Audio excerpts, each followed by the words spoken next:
नमस्कार, आप देख रहे हैं यूपी न्यूज 24/7। मैं हूं आपके साथ अक्षता मौर्य। आइए रुक करते हैं फटाफट खबरों की ओर। पुष्पा 2 द रूल के तीसरे दिन की बात करें तो इसकी कमाई में दूसरे दिन के मुकाबले सुधार देखने को मिला। शुरुआती आंकड़ों के अनुसार अल्लू अर्जुन की इस फिल्म ने 115 करोड़ रुपए की कमाई की। इस तरह इसका 3 दिन का कलेक्शन 383.7 करोड़ रुपए हो गया है। वहीं हिंदी भाषा में फिल्म ने 200.7 करोड़ रुपए का कलेक्शन कर लिया है। मणिपुर को फिर से सुलगाने की कोशिश को पुलिस ने नाकाम कर दिया है। दरअसल मणिपुर पुलिस ने इम्फाल के थंगल बाजार इलाके में अपहरण की कोशिश नाकाम कर दी और 2 लोगों को बचा लिया। इस मामले में पुलिस ने प्रतिबंधित संगठन कांगली पाक कम्युनिस्ट पार्टी से जुड़े उग्रवादी तेन सुबाम बंगकीम को अपहरण के मामले में इम्फाल पश्चिम जिले से गिरफ्तार किया गया है। तमिलनाडु दौरे पर पहुंचे केंद्रीय मंत्री सर्बानंद सोनोवाल ने हिंदी में स्नातक करने वाले युवाओं से हिंदी भाषा के राजदूत बनने और दुनिया भर में इसकी महानता का प्रचार करने की अपील की।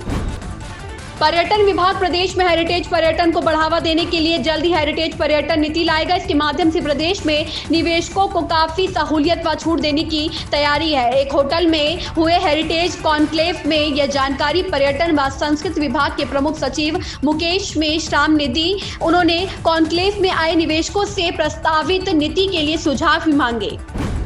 रूस से तेल खरीदने के फैसले का बचाव करते हुए विदेश मंत्री जयशंकर ने बताया कि रूस से तेल खरीदना भारत के लिए सस्ता सौदा नहीं है। यह देश में ऊर्जा आवश्यकताओं को पूरा करने का एक समझौता है।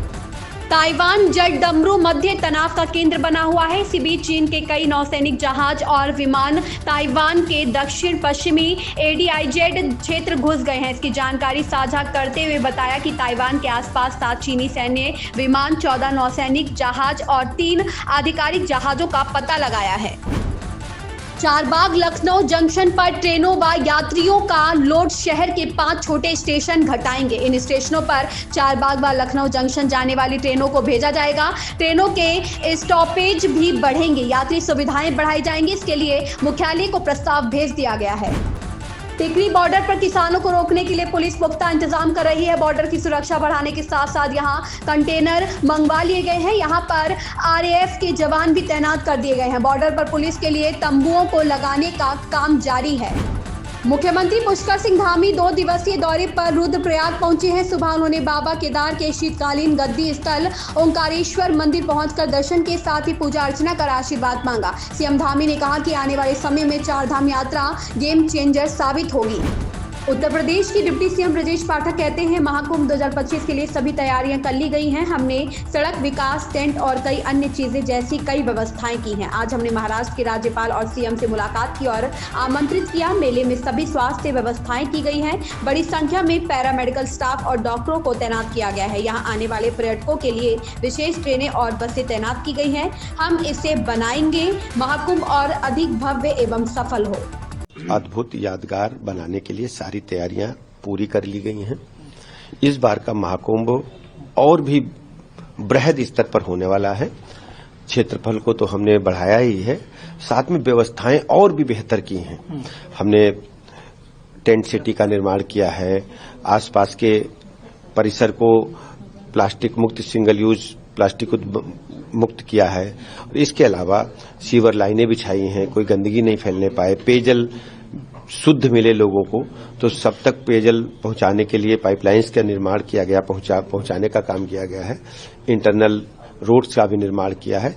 इसके अलावा मरीन ड्राइव की तर्ज पर गंगा तट पर हमने 15.5 किलोमीटर एक बड़ा गंगा तट पर रोड का भी निर्माण किया, जिससे लोगों को आने जाने में सुविधा हो और एक अद्भुत मनोरम वातावरण का आपको दर्शन हो सके। आज तुम महाराष्ट्र में आए हैं, राज्यपाल मुख्यमंत्री महामहिम राज्यपाल महोदय जी से और माननीय मुख्यमंत्री जी से हमने भेंट करके आग्रह किया है कि महाकुंभ में पधार करके आप पुण्य प्राप्त करें और पूरी महाराष्ट्र की जनता का भी आपके माध्यम से अनुरोध है कि सभी लोग आएं और पुण्य प्राप्त करें। बाल ठाकरे के बेटा उद्धव ठाकरे या राज ठाकरे से हम पूरे महाराष्ट्र के एक एक व्यक्ति को हम आमंत्रित करते हैं कि आएं और महाकुंभ परिसर में पधार करके पुण्य प्राप्त करें और इस अपनी आंखों से आध्यात्मिक अद्भुत नगरी का भी दर्शन करें और एक ऐसे अद्भुत समागम का हिस्सा बने, जिसको सदियों तक याद किया जाए। सर हेल्थ और सुरक्षा हेल्थ सुरक्षा की सारी व्यवस्थाएं कर ली गई हैं।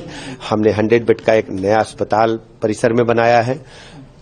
मेले के दोनों प्रवेश द्वारों पर हमने 20-20 बेड के अस्पताल बनाए हैं। हर सेक्टर में 10-10 बेड के अस्पताल बनाए हैं। इसके अलावा बड़ी संख्या में चिकित्सकों की तैनाती की है, विशेषज्ञ चिकित्सकों की तैनाती की है, पैरामेडिकल स्टाफ की तैनाती की है। इमरजेंसी के लिए सारे इंतजाम सुनिश्चित किए गए हैं। भारत से लोग आने वाले हैं तो आने के लिए ट्रैवलिंग होंगे। ट्रैवलिंग के लिए विशेष ट्रेन की व्यवस्था की गई है। हजारों की संख्या में हमने अपने यूपी रोडवेज की बसें भी लगाई हैं। और इसके अलावा आप देखेंगे कि जो मेला परिसर है, महाकुंभ मेला परिसर, इंटरनल रोड्स और चौड़ी सड़कें, टेंट सिटी, अद्भुत विहंगम दृश्य आपको देखने को मिलने वाला है।